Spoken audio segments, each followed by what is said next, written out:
यहाँ आपको एक फंक्शन दिया गया है -4 क्यूब रूट ऑफ एक्स और आपको इस फंक्शन का डेरिवेटिव निकालना है 8 पे। तो क्या करें भाई इस क्यूब रूट का? सबसे पहले इसकी तस्हील करके देखिए।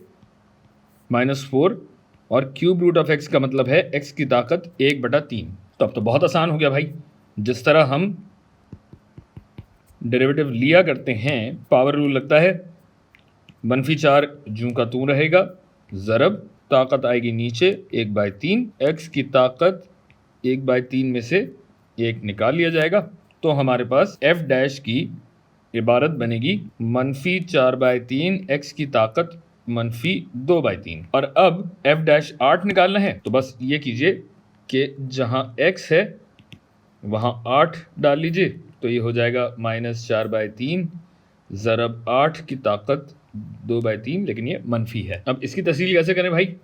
इसको आप ऐसे कर सकते हैं कि अगर 8 को ये कर लिया जाए कि 8 की ताकत 1/3 कर लें और फिर इस पूरी चीज़ की ताकत -2 कर ली जाए, तो क्या हो जाएगा भाई? -4/3 ऐसे ही रहेगा। 8 की ताकत 1/3 क्या होता है?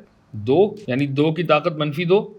और -2 का मतलब क्या है कि मैं इसको फ्रैक्शन अगर बना दूं तो ये हो जाएगा -4/3 ज़रब 1/4, 4 और 4 कट जाएगा और हमारे पास f-8 अरे हमारे पास f-8 आ जाएगा -1/3 और बस